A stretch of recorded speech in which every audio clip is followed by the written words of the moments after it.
What is going on, everyone? I'm super excited to have you back here on my YouTube channel, and if you're new here, welcome. And I'm over the moon, guys. My last video did really well. A lot of you have watched it, a lot of you gave some thumbs up and some really positive feedback. So what I want to do is give back to you guys and just tell you how you can structure your own 90-day plan, or if you want to see how I'm going to do it, then you can watch this video. But enough of me gibbering on, let's get to the good stuff. This is my 90-day blueprint plan. It's been split into 6 sections. So we've got our diet, we've got our macros, we've got our training block, we've got our different types of cardio we're going to do, we've got lifestyle, and we've got routine. These 6 things together makes a good plan, a good foundation to start our transformation. So first of all, we're going to get started with the diet. So a quick disclaimer before we start, there is no such thing as one plan fits everyone else, okay? This has been set up for me specifically, and this is what I'm going to do. If you follow this, you may not get the results that you want because this has been set up for me. What we need to do is start on our maintenance calories. So maintenance calories basically means you need to consume so many calories and then the scale won't go up or won't go down. You'll just break even. So for the last week and a bit, I've just manipulating with calories going up and down, and I've basically found my maintenance, and my maintenance is 2,500. Now I've used an equation, and I'll set this up in another video on how you can work out your macros and your calories. But mine came back at 2,800. I started eating that and the scale started going up. So I know personally that my maintenance is 2,500. So what I'm going to do is put myself in a calorie deficit. So calorie deficit basically means you're consuming far less calories than what you need to maintain your body weight. So in order to see fat loss, we need to eat slightly, and this keyword slightly, fewer calories than what we need in order to start burning body fat. So like I said, my maintenance is 2,500, so I've just taken 400 off so we can start the fat loss phase. So I'm going to start off with 2,100 on week 1, and then on week 2 drop it by 50, week 3 drop it down, drop it down, drop it down, drop it down. Now originally the way I would normally train my clients and I do it myself is we'd normally start on that number and we'll carry on dieting hard on this number, and then when we don't see significant results, so our client would plateau, then what I would then do is looking at dropping the calories. Now I've done that in the past and it really works really well, but I've tried this method once and I did really well, so I want to test if it's going to be a fluke. So every week I'm just going to drop down by 50 calories, and if you do it this way you won't notice a single thing. It's only like 12 grams of carbs going out of your diet, okay? So that's the way we're going to structure it up. Most important thing to take away from here is you need to be in a calorie deficit in order to start fat loss. That's the most important thing, okay? Now, this all the time. Do I need to eat 6 meals a day? The answer is no. Okay, it's up to your personal preference. Now, I'm going to be eating 4 to 5 meals a day. Okay, that works really well for me and I enjoy that because I enjoy food. But when I've had like structured like 9 to 5 jobs, or when I was PTing or all sorts, I would generally stick to 3 square meals a day, and I would have 2 snacks. So I'd have my breakfast, lunch and dinner, and I'd snack on either a protein bar or a protein shake or some sort of snacks just to keep my calories at where they need to be. Is go over to macros. You've probably heard a lot about them, so I'm just going to give you a quick little lesson. So there's 3 building blocks to a macro. So you've got your protein, so that's muscle sparing, helps grow good quality lean muscle. You've got your fats, obviously for your hormones, making sure everything's functioning, and you've got your carbs, is what your energy source is. So protein has 4 calories per gram, fat has 9, and carbs has 4. So your body will use this to create protein and keep your muscle. This will regulate your hormones and make sure you're all functioning well. So again, if you've got a missus in the bedroom, that'll help you function quite well. And then obviously we've got carbohydrates, so that is your preferred body's way of fueling. Now, the way we set the macros out is I generally do for a client about 0.8 to 1.2 grams per body weight. So basically that means is I'm weighing in 183 pounds at the moment, so I'm going to keep my protein at 183. I could drop that down to 160 if I wanted to, but I kind of like that. In the past, I've had it at 200 grams, but to be honest, that's a complete waste because what carbohydrates are is they're muscle sparing. So I can afford to drop my protein down a little bit and up my carbs, and I'll still get the same results. is going to be at 183. My fat's going to be at 60 grams. So by doing this over years and years and years, that is the sweet spot for me. That's the sweet spot for me is 60 grams. Okay, so I've just put that at 60 grams, near enough. Okay, you can put that up if you want to or down. It's entirely up to you. But generally, you kind of want to keep it on a kilo worth of body weight. So I should really put this on maybe about 80, but I quite prefer carbohydrates. So I want to make sure that my body is performing properly. So I've dropped that down and added that to my carbs. And then whatever calories are left, then obviously that's what's going to sort out your carbohydrates. Now, the plan is over the next couple of weeks is as we drop by 50 calories a week, I'm just going to drop my carbohydrates down, down and down, and the fat will come down. What we want to do is make sure we keep our protein where it is. Now, this is a hierarchy, so this is like a little pyramid, and this is hopefully what's really going to sink into your brains. The most important thing in order to obviously lose body fat, okay, is calories, okay? It's a case of calories in versus calories out. That's the most important thing. If you're burning more than what you're putting in, then you're going to start seeing significant results. So we need to make sure that we hit our calories every day, and that's the most important thing. We don't want to do like 2 really good days and then 5 days bad. It needs to be consistent across the park, okay? Fat loss occurs on a week, okay? So it's done on a weekly average. So we need to make sure that we hit our calories every kind of day, okay? You can slip up a little bit, but what we want to show you is trying to get bang on the money, okay? Now, I generally say to my clients, you can have 50 less or 50 more, okay? That's the safe spot. So most important thing is calories. Now, under that, we need to get into our protein. So the only 2 things you need to worry about is making sure you get the total amount of calories in a day, and then after that, the right amount of protein. Now, when you set this up, you might go one day really high on fat, one day really low on carb. That ain't going to make a difference, okay? I don't want you to just start going, oh, I didn't hit my carbs and my fats and stuff like that. Don't worry about that. All you need to do is focus about calories is king and make sure your protein's underneath it, and that's a little hierarchy there for you. Going into the training, the fun stuff. So my day is structured over 7 days. Okay, you can get some people that do plans over 2 weeks or something like that, but I like to keep it basically simple. I keep mine over 7 days. So I start on a Sunday and I finish on Saturday. Now, there are going to be 2 rest days. We can have a rest day on a Sunday and Thursday. So those are the days that I'm like slightly not really doing anything, or I've found in the time those are the days that I'm most likely to skip the gym. So that's what I'm going to do, is have those as my rest day.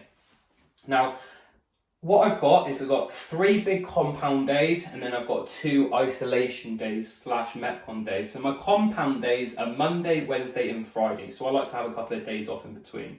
So there's 3 kind of sessions going on here. We've got session 1, which is kind of like a different kind of approach. We've got session 2 with a different training method, and then we've got session 3 with a completely different training method.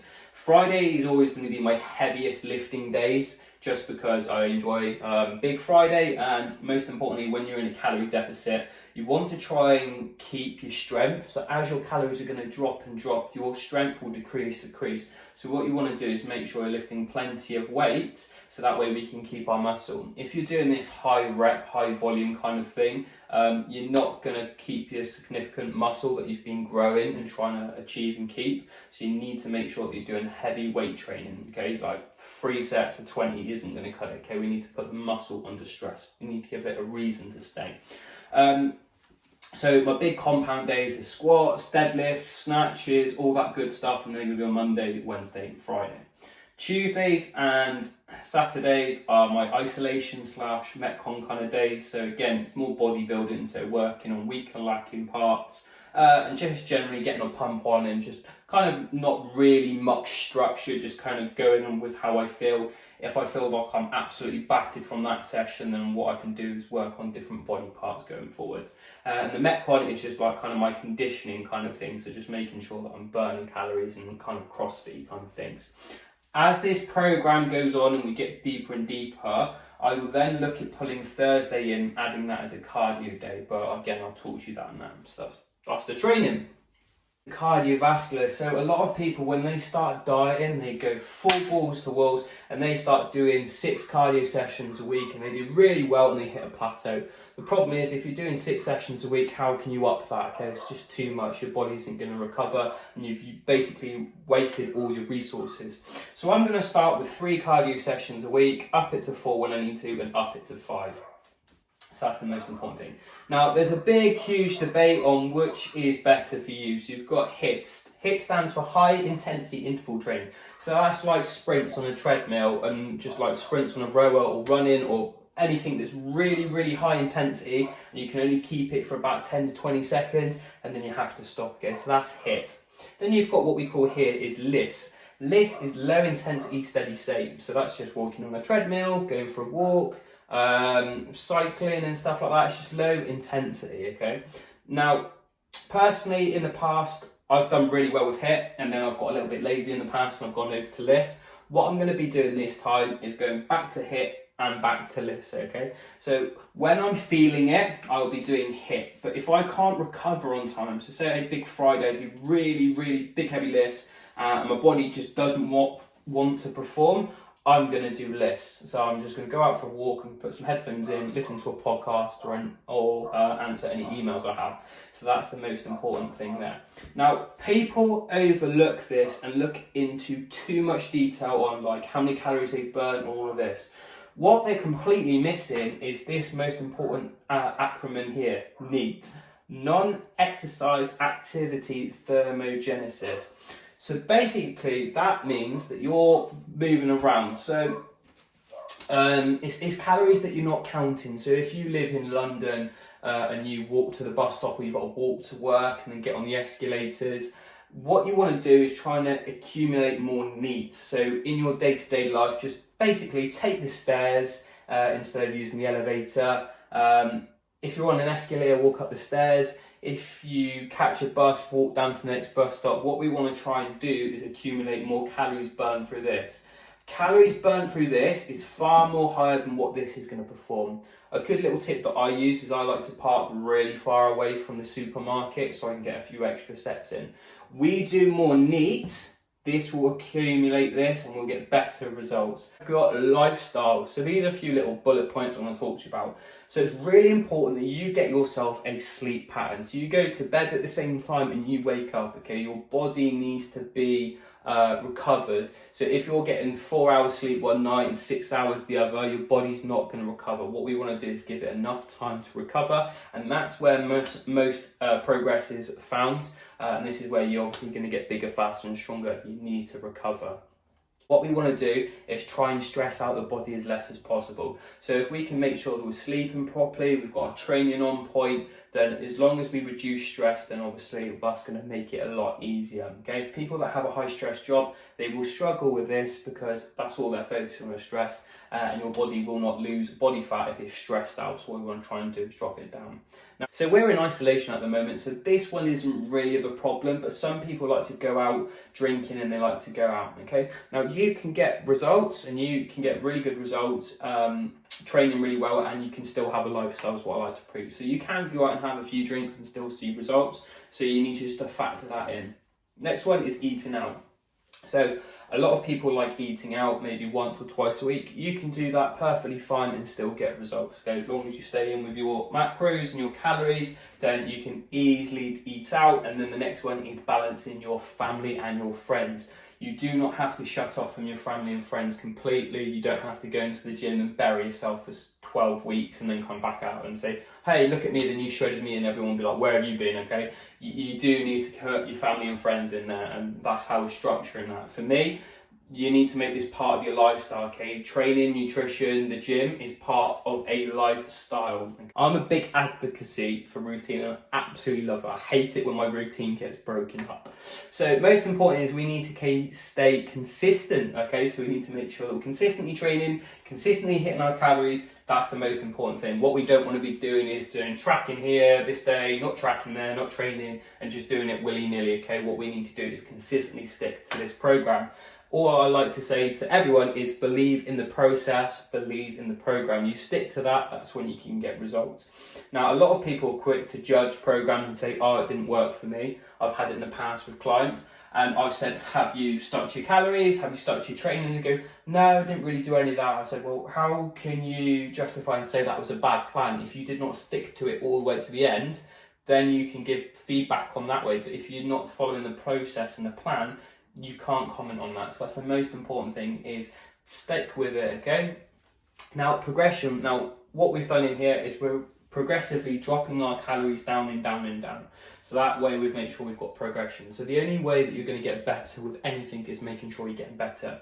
So say you've got a powerlifter, for example. The only way a powerlifter is going to get better is making sure they're adding more weight and more weight and more weight, so they're getting stronger. So that's a little anatomy there for you.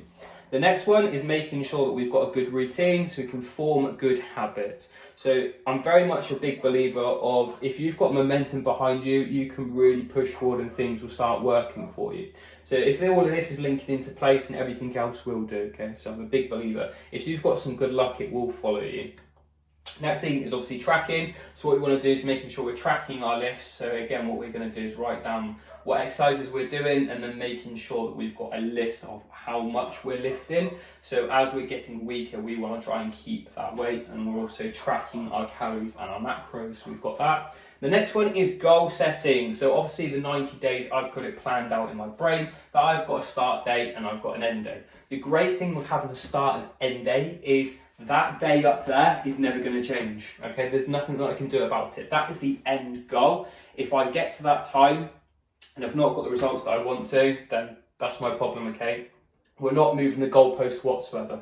You'll tend to find with a lot of people, they have the goalpost there, then they move it backwards and forwards. What you do is pick a specific day or something like that, and then that is set in stone and we're working towards that goal. So guys, it's the end of the video now. Hopefully you've been able to take away a lot of information, and hopefully this has helped you, and most importantly, eliminated loads of the BS out there. So again, if this video has helped you and you have liked it, please give it a thumbs up. Please also share the video with your friends and family, and also put a comment below saying that you enjoyed the video. And if you do need any help, just put in the comment section below help, and then what I'll be able to do, put in my personal email address, and what we'll be able to do is liaise. And again, if you do like the video, please subscribe. That would help out the channel massively.